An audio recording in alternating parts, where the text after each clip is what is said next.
Party ఫిరాయింపులపై KTR మాట్లాడడం హాస్యాస్పదమని అన్నారు ప్రభుత్వ విప్ పేర్లయ్య. 100 ఎలుకలు తిన్న పిల్లి తీర్థయాత్రలు వెళ్లినట్లు కేటీఆర్ మాటలు ఉన్నాయని ఎద్దేవా చేశారు. 10 ఏళ్ల పాటు అత్యంత నిర్లక్ష్యంగా పార్టీ ఫిరాయింపులు చేసిన కేటీఆర్ ఇప్పుడు దొంగ ఏడుపులు ఏడుస్తున్నారని విమర్శించారు.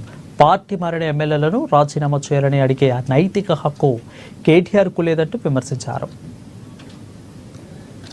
టీఆర్ఎస్ వర్కింగ్ ప్రెసిడెంట్ గౌరవ కేటీఆర్ గారు పార్టీ ఫిరాయింపులకు మాట్లాడితే తెలంగాణ ప్రజలు నవ్వుతున్నారు. 100 ఎలుకలు తిన్న పిల్లి తీర్థయాత్ర పోయినట్టుగా పార్టీ ఫిరాయింపుల గురించి ఇలా కేటీఆర్ మాట్లాడుతుండు. మరి గత 10 ఏళ్లలో సుమారు 60 మంది ఎమ్మెల్యేలు ఎమ్మెల్సీలను పార్టీలో చేర్చుకున్నప్పుడు నీకు ప్రజాస్వామ్యం గుర్తులేదా? ఇవాళ పార్టీ ఫిరాయించిన వాళ్ళను రాజీనామా చేయించి గెలవమంటున్నావు. మీ అయ్యకు నీకు ఉప ఎన్నికలంటే చాలా ఇష్టం. ప్రజల సంపద కొల్లగొట్టాలనే లక్ష్యంతో మీరు ఉప ఎన్నికలకు పోతారు తప్ప ఏనాడు కూడా ప్రజల పట్ల కానీ ప్రజాస్వామ్యం పట్ల మీకు చిత్తశుద్ధి లేదు.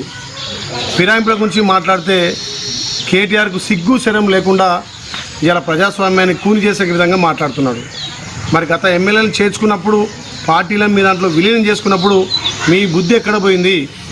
ఇవాళ మీ వక్ర బుద్ధిని మా మీద చూపించడానికి 10 మంది ఎమ్మెల్యేలు రాజీనామా చేయమంటున్నావు. రాజీనామా చేసినా ఉప ఎన్నికలు వచ్చినా గెలిచే దమ్ము ధైర్యం ఉంది. నీకు సత్తే ఉంటే నీ పార్టీ తెలంగాణలో ఇంకా బతుకుంటే స్థానిక సంస్థల్లో ఛాలెంజ్ విసుస్తున్నాం. మీ దమ్ముంటే స్థానిక సంస్థల్లో గెలిచి తీరాలి. ఎప్పుడు ఎలక్షన్లు వచ్చినా తెలంగాణలో ప్రజాపాలనకు పట్టం కట్టిరు. ఇప్పుడు కూడా ప్రజాపాలన వెంబడే ప్రజలు ఉన్నారు. మేము చేస్తున్నటువంటి అభివృద్ధి చూసి ఓర్వలేక చిల్లర మల్లర మాట్లాడుతున్నటువంటి డ్రామారావు, తెలంగాణలో మీ డ్రామాలు బంద్ చేసుకో. ఇప్పటికే నీ దుకాణం, మీ అయ్య దుకాణం, మీ బావ దుకాణం, మీ చెల్లె దుకాణం వేరువేరైనాయి. నువ్వు దుకాణాలు బంద్ చేసుకొని ప్రతిపక్ష హోదా నిర్వహిస్తే బాగుంటుందని చెప్పి నీకు తెలియజేస్తున్నా. ముఖ్యంగా ఇలా హైడ్రా గురించి మాట్లాడుతున్నావు. గత 10 ఏళ్లలో వర్షాలు వస్తే హైదరాబాద్ మునిగిపోయింది. ఏ రకంగా ప్రజలు ఇబ్బంది పడ్డరు?